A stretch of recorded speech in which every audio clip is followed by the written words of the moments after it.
சொல்றேன். கெமிக்கலுக்கு போகாதீங்க, அதுக்கான வழியை சொல்றேன். 200 ரூபாய். இலை சுருட்டு புழுன்னு வரும். 20வது நாள் இலை சுருட்டு புழு. இதை பிரிச்சு பாத்தீங்கன்னா உள்ள பஞ்சு மாதிரி இருக்கும். இந்த தோல் வந்து ஏதோ சுரண்டுன மாதிரி இருக்கும், வெள்ளை வெள்ளையா சுரண்டுன மாதிரி இருக்கும். இந்த மாதிரி அமைப்பு இருந்ததுன்னா அங்க உள்ள புழு இருக்குன்னு அர்த்தம். கண்ணை மூடிட்டு என்ன செய்யணும்? பேசிலஸ் துரிஞ்சியன்சிஸ் அப்படின்னு ஒரு திரவம் இருக்கு. அந்த திரவத்தை 10 லிட்டர் தண்ணிக்கு 100 மில்லி கலந்து தெளிச்சிருங்க. சும்மா காட்டுங்க.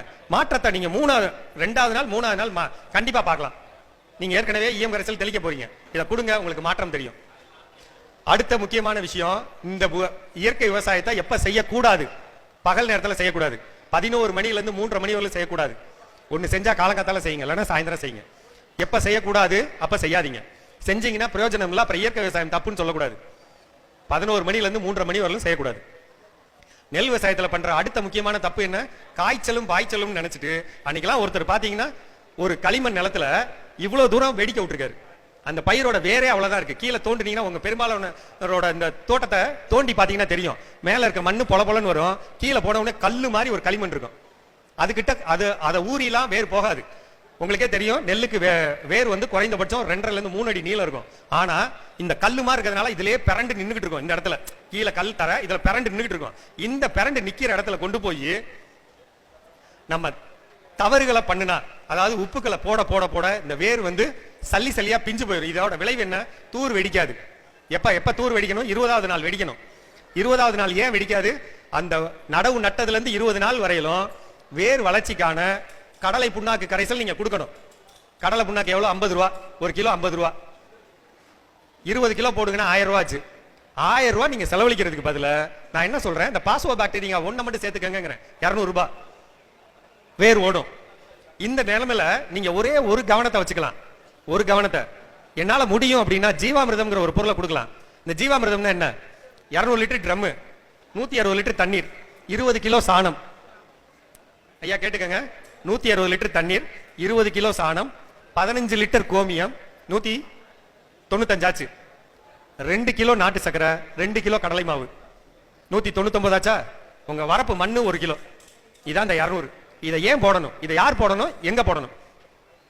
என்னமோ தெரியலங்க, என் மண்ணுங்க தண்ணி பாய்ச்சினா கொலகொலன்னு வந்துருது, கொஞ்சம் அசந்தனா அப்படியே கல்லு மாதிரி ஆயிடுதுங்க. யாரெல்லாம் இந்த வார்த்தையை சொல்றீங்களோ, யாருக்கெல்லாம் வேர் ஓடலையோ, யாருக்கெல்லாம் ஒரு நான் வச்சேங்க மாமரம் வச்சேங்க 2 வருஷம் ஆச்சு இதே மாதிரி நிக்குதுங்க, எலுமிச்சை வச்சேன் அப்படியே நிக்குது, பூ வச்சேன் கிளவை வரல.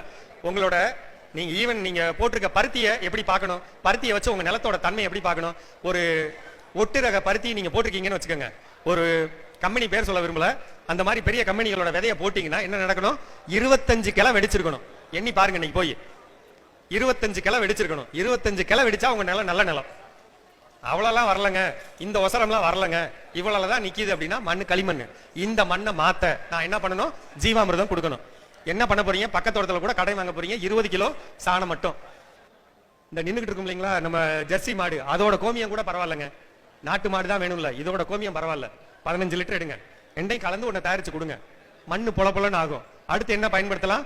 நீங்க ஆன்லைன்ல பாத்தீங்கன்னா வேஸ்ட் டீகம்போசர்னு ஒன்று விற்பாங்க, 20 ரூபா சொல்லுவாங்க வேஸ்ட் டீகம்போசர்னு. இந்த 20 ரூபா பாட்டில் வாங்கி 200 ரூபா, அதாவது 200 லிட்டர் தண்ணீர், 2 கிலோ நாட்டு சக்கரை, ஒரு பாட்டில் அமிர்தாஞ்சன் பாட்டில் மாதிரி கலந்து உள்ள விடுங்க, மூடி வைங்க. முதல் 3 நாள் திறக்கக்கூடாது, அடுத்த 4 நாளைக்கு மூடியை திறந்து மூடுங்க. 7 நாள். இந்த ட்ரம் இருக்குல்ல, என்னால 20 லிட்டர் 20 ரூபாய்க்கு தான் வாங்கினேன், திருப்பி என்னால வாங்க முடியுங்கிறவங்க இதை அப்படியே கொட்டி விடுங்க நிலத்துல. 200 லிட்டர் கொட்டுங்க. யாரோட நிலத்துல வேர் படரலையோ, வளர்ச்சி இல்லையோ, செடியோட வளர்ச்சி இல்லையோ, அவங்க இதை ஊத்துங்க. இனி வரக்கூடிய காலத்துல அடுத்த தை மாதம் வரையிலும் நிலம் ஈரமா இருக்கிற காலத்துல இதை ஊத்துங்க. எவ்வளவு வேணாலும் ஊத்துங்க, உங்களுக்கு வித்தியாசம் தெரியும். ஒரே மாசத்துல வித்தியாசம் தெரியும். ஜீவாமிர்தம் ஊத்துங்க, சூப்பரா தெரியும். அதுக்கு அடுத்தது இந்த வேஸ்ட் டீகம்போசர், இது ரெண்டையும் பண்ணுங்க. இது நான் பர்பஸா சொல்லணும்னு தான் இன்னைக்கு வந்திருக்கேன். கடலோர மாவட்டங்களில் இருக்கக்கூடிய உப்புத்தன்மை உள்ள தண்ணீர் மற்றும் மண் உள்ளவங்க பயன்படுத்த வேண்டியது. இதுல யார் இன்னொருத்தர் பயன்படுத்தணும்? நான் வெள்ளை பொன்னி போட்டேன், தூயமல்லி போட்டேன், ஆனா அரைச்சதுக்கு அப்புறம் பார்த்தா என்னோட அரிசி மஞ்சள் கலர்ல இருக்கு. ஏன் மஞ்சள் கலர் ஆகும்? போர் போட்ட தண்ணியை நீங்க பக்கத்துல இருக்க வேளாண்மை துறையில கொடுத்து ஆய்வு செய்து பாருங்க, அதுல மெக்னீசியம் கண்டென்ட் அதிகமா இருக்கும், மெக்னீசியம்ங்கிற சத்து அதிகமா இருக்கும். பூமியை வந்து நம்ம உறிஞ்சிரும், கீழே இருக்க மண், அந்த மண்ணு அதுல இருக்க தண்ணீரை உங்க ஊர்ல எவ்வளவு ஆழம் போர் போடணுமோ அவ்வளவுதான் போடணும். நீங்க இம்பிட்டு போடுறதுக்குள்ள இவ்வளவு போட்டீங்க, அப்ப கீழே இருக்க அடுக்குல இருக்க உப்பெல்லாம் அப்படியே கரைஞ்சு வருது. அதுதான் உங்க நிலத்துல வெள்ளையா படறது. ஒரு டம்ளர்ல கோமியம் பிடிச்சு மண்ணுல ஊத்தி பாருங்க, மண் அப்படியே பொறிஞ்சு இந்த இடம் ஃபுல்லா சுத்தமாகி அப்படியே அந்த வெள்ளை அப்படியே நகர்ந்து வெளியே போகுதா, மண்ணு தப்புன்னு அர்த்தம். இதான் உப்பு மண்ணு, தான் மெக்னீசியம் மண்ணு. இது எங்க இருக்கும்? இந்த ஓரம் ஃபுல்லா இருக்கும். தயவு செய்து இந்த மாதிரி விஷயங்களை கடைபிடிங்க. இங்க வந்திருக்கவங்க, இங்க வராத உங்களுடைய உறவினர்கிட்ட சொல்லித்தாங்க. இயற்கை விவசாயம் பண்ணணும் நாங்க வேற எதுக்கும் சொல்லல. ரெண்டே காரியம், எங்களுக்கெல்லாம் சோறு போடுறவங்க நீங்க, எங்களுக்கு சோறு போடுறவங்க நீங்க. நீங்க எங்களை விட்டுட்டு போயிட்டீங்கன்னா, நீங்களும் எங்களை விட்டுட்டு போயிட்டீங்கன்னா, நாளைக்கு இன்னைக்கு வரக்கூடிய அந்த சின்ன பொடுசு பொருக்கு பாத்தீங்களா, சோறு இருக்காது, எதிர்காலத்துல சோறு இருக்காது. அப்ப உங்களை நான் பத்திரமா பாத்துக்கணும்னா அறிவியல் பூர்வமா இன்னைக்கு இருக்கிற மாறி வரும் கால சூழ்நிலைக்கு ஏத்த மாதிரி உங்களை குறைந்த உற்பத்தி செலவுல நீங்க என்ன வெக்ஸ் ஆக கூடாது. 7000 ரூபாய்க்கு மருந்து கொடுத்தானுங்க, நாளை கலந்து அடிச்சேன் ஒன்னும் ஆகல அப்படின்னு சோர்வு ஆகுறீங்களா? அப்படி சோர்வு ஆகக்கூடாது. நான் போட்டேங்க, திருந்திட்டேங்க, மண்ணு நல்லா ஆயிடுச்சுங்க, சூப்பர் ஆயிடுச்சுங்க, பார்க்க வரப்புல இருந்து பார்த்தா என் பயிர் அப்படி ஒரே மாதிரி தெரியுதுங்க, நச்சுன்னு இருக்குங்க, இந்த எண்ணம் வரணும். ஒரு சில இடத்துல எல்லாம் நீங்க நல்லா யோசிச்சு பாருங்க, வரப்புல நின்று பார்த்தா வட்ட வட்டமா மஞ்சளா காஞ்சு கிடக்கும் நிலம். இந்த மாதிரி காய்ந்திருக்குனாலே இது ஒரு நிலை. அடுத்து இலையில மஞ்சள் புள்ளியா வந்து ஒரு சில வேலை நடக்கும். அடுத்து வந்து நுனி மட்டும் சூம்பி ஒத்த குண்டூசி மாதிரி நிற்கும். இது எல்லாத்துக்கும் காரணம் என்ன தெரியுங்களா?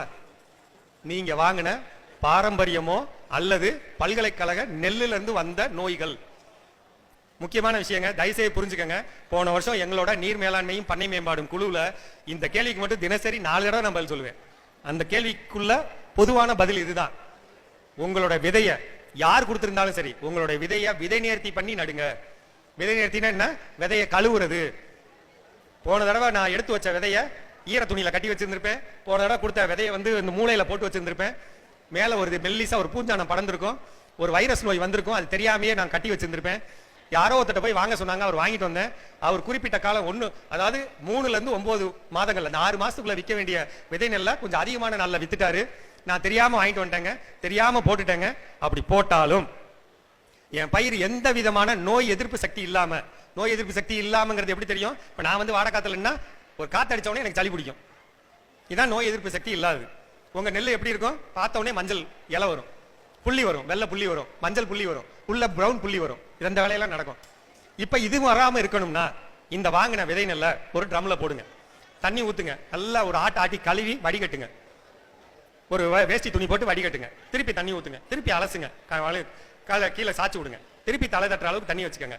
இப்ப உங்க பக்கத்துல இருக்க அக்ரி ஆபீஸ் அல்லது வெளியில இருக்க தனியார்ட்ட சூடோமோனாஸ் அல்லது ட்ரைகோடர்மா விரிடி இப்படி 2 பொருள் இருக்கும். இங்க கூட நிறைய கடைகள்ல வச்சிருக்காங்க. இதே மாதிரி பொருள் உங்க பதிலையும் கிடைக்கும். இதை வாங்கி ஒரு கிலோவுக்கு 10 மில்லி அல்லது 10 கிராம், 10 மில்லி அல்லது 10 கிராம்.